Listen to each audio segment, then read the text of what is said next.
Bom dia, somos alunos da oitava fase de nutrição e viemos apresentar o nosso artigo científico para vocês. Os acadêmicos, então, sou eu, a Francine e o Vicente. Bom dia. E o nosso orientador é o professor Rafael Dutra de Armas. O tema, então, é o potencial da suplementação de probióticos no desempenho de fisiculturistas.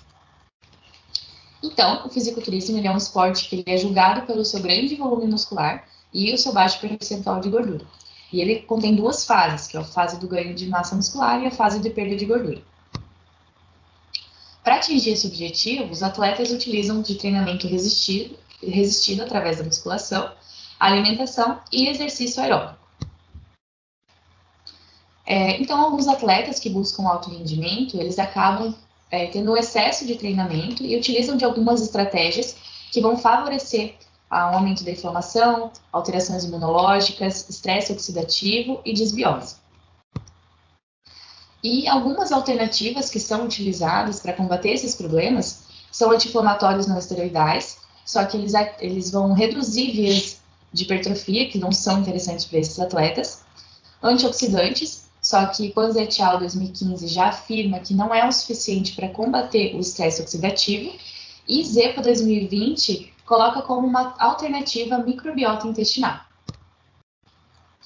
Então, a nossa metodologia, nosso artigo é uma revisão tipo integrativa, revisão bibliográfica, e a consulta foi nas bases bibliográficas Cielo e PubMed, a partir dos descritores Gut Microbiota, Regular Exercise, Excessive Physical Exercise, Microbiota Indie Performance e Probiotics, nos idiomas inglês e português, com maior número de artigos sobre esses descritores.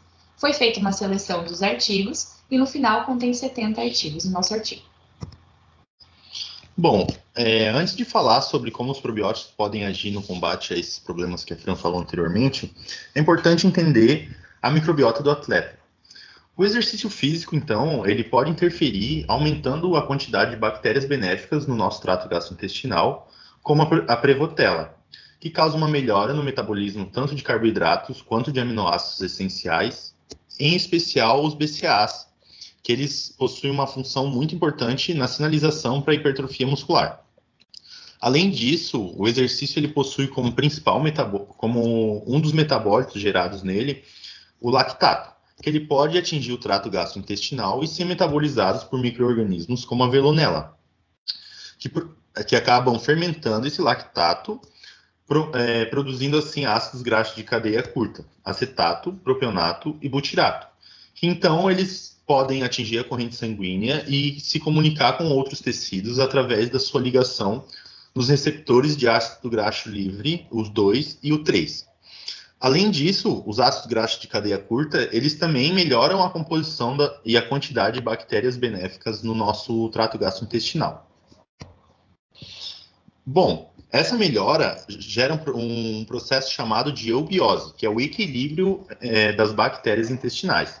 Esse equilíbrio ele promove a modulação da função imune, que vai gerar a diminuição da inflamação, além de melhorar a absorção e produção de vitaminas e minerais, como as vitaminas do complexo B e antioxidantes, além de gerar proporcionar uma melhor produção de neurotransmissores, como a serotonina, a dopamina e noradrenalina, que são fundamentais para o atleta, já que eles estão relacionados ao humor e motivação durante o exercício, né? Além disso, o propionato ele pode atingir o fígado e ser metabolizado pelo ciclo de Cori, gerando alguns metabólitos que eles podem gerar um aumento de performance, só que por mecanismos que ainda não foram elucidados.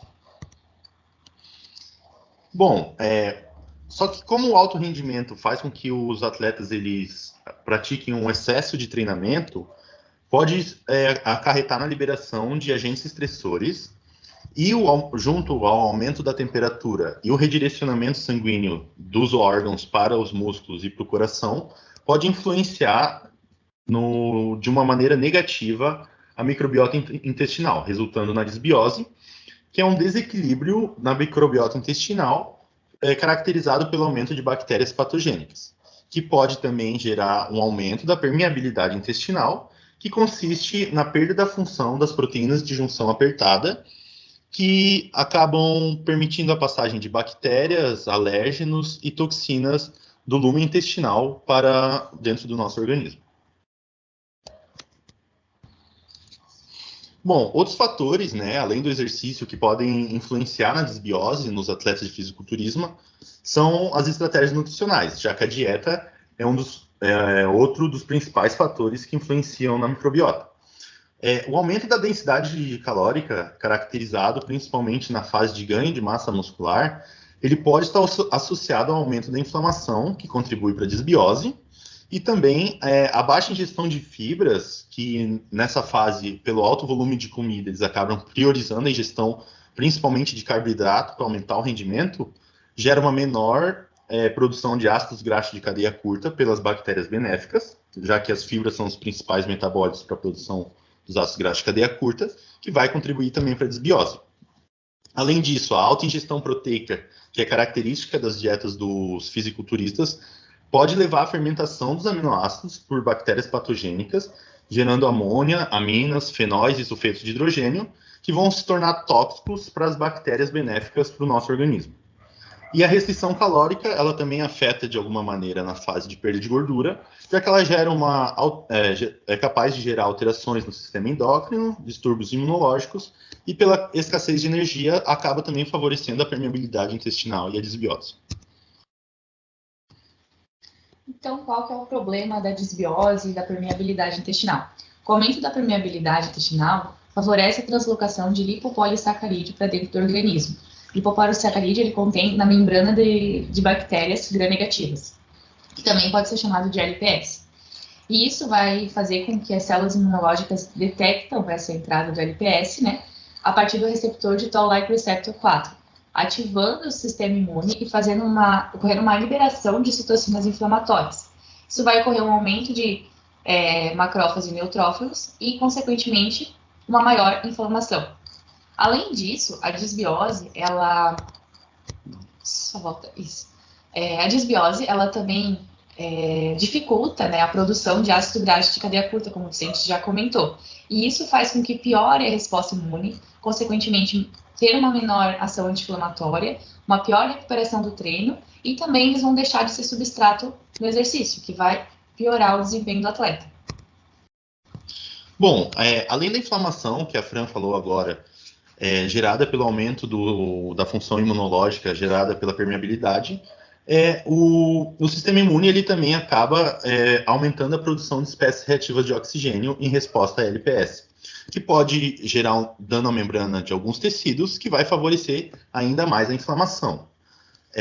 Junto disso, com o exercício excessivo, né, o próprio exercício em si, ele leva ao dano da membrana, que vai também contribuir para a inflamação, e o aumento da demanda energética pelo excesso de treinamento também leva pelas mitocôndrias um aumento da produção de espécies reativas de oxigênio, que também leva a dano à membrana e inflamação, assim como leva a um aumento de expressão de proteínas para degradação degradação proteica, culminando em atrofia muscular. Ou seja, tanto as espécies reativas de oxigênio favorecem a inflamação, quanto a inflamação favorece a produção de espécies reativas de oxigênio, tornando-se assim um ciclo de inflamação e estresse oxidativo, culminando no aumento da degradação proteica, resultando na perda de função e na pior recuperação muscular desses atletas. Bom, dessa maneira, os probióticos eles podem agir de algumas maneiras para melhorar a performance dos atletas de fisiculturismo, através da produção de ácidos graxos de cadeia curta. Em especial, o butirato ele aumenta a produção de proteínas de junção apertada, principalmente claudina e ocludina, que vai culminar na redução da ativação do sistema imunológico, reduzindo a inflamação. Além disso, os ácidos graxos de cadeia curta eles estimulam a produção do hormônio GLP-1 pelo intestino, que vai resultar numa melhor utilização de glicose e uma maior produção de insulina, consequentemente, uma melhor utilização desse substrato durante o exercício.